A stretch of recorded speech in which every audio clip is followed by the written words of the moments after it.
Hi hello నమస్తే welcome to Vihari politics. Pan India star Prabhas ప్రస్తుతం తన అప్కమింగ్ చిత్రాలతో ఫుల్ బిజీ అయిపోయారు.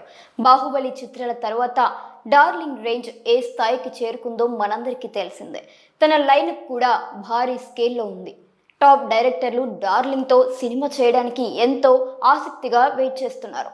ఇక భారీ యాక్షన్ చిత్రాలతో ఫుల్ బిజీగా ఉంటున్న ప్రభాస్ తన అభిమానుల కోసం ఒక డిఫరెంట్ కంటెంట్ తో వచ్చేస్తున్నారు. ఇక టాప్ డైరెక్టర్స్ డార్లింగ్ తో సినిమా చేయడానికి ఖుషి అయిపోతున్నారు. నెక్స్ట్ టాలీవుడ్ సక్సెస్ ఫుల్ దర్శకుడు మారితే దర్శకత్వంలో నటించిన ది రాజ్ సబ్ చిత్రంలో ప్రేక్షకులను అలరించేందుకు సిద్ధంగా ఉన్నారు ప్రభాస్.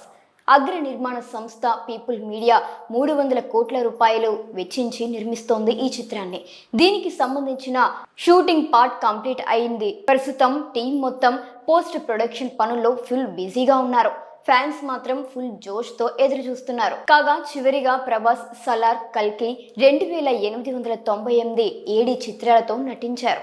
ప్రేక్షకుల నుంచి విశేష ఆదరణ పొందడంతో పాటు బాక్సాఫీస్ వద్ద కూడా విధ్వంసాన్ని సృష్టించారు. ఇప్పటికే ఈ చిత్రం ఏప్రిల్ 10న విడుదల చేసేందుకు మేకర్స్ షెడ్యూల్ చేశారు. పోస్ట్ ప్రొడక్షన్ పనుల కారణంగా డిలే అవుతూ ఉందని తెలుస్తోంది.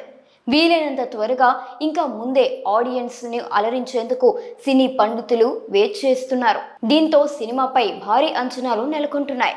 మరో వారం రోజుల్లో బిగ్ అప్డేట్ వస్తుందనే సంతోషాన్ని వ్యక్తం చేస్తున్నారు. ఈ మేరకు ఫిలిం సర్కిల్స్ లో గట్టిగా బజ్ క్రియేట్ అయిపోతుంది. ఇప్పుడు ఆ టీజర్స్ పై పెద్ద చర్చ నడుస్తోంది. రాజా సాబ్ చిత్రం టీజర్ కోసం ఒక స్పెషల్ విఎఫ్ఎక్స్ టీం పనిచేస్తుందట. ఇక చిత్రం మాత్రం నెక్స్ట్ లెవెల్లో ఉంటుందని అంటున్నారు. తాజాగా ది రాజా సాబ్ చిత్రం గురించి ఆసక్తికర విషయం తెలుస్తోంది. మే 1వ తేదీన లేదంటే 2వ వారంలో టీజర్ ను విడుదల చేసేందుకు టీం సన్నాహాలు చేస్తుందట.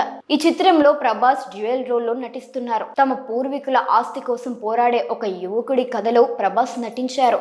వరలక్ష్మి శరత్ కుమార్, అనుపమ్ ఖేర్, మురళీ శర్మ, వెన్నెల కిషోర్, యోగి బాబు కీలక పాత్రల్లో నటిస్తూ ఉన్నారు. Lady super star Nayanthara special song తో మనందరి ముందుకు వచ్చేస్తున్నారు.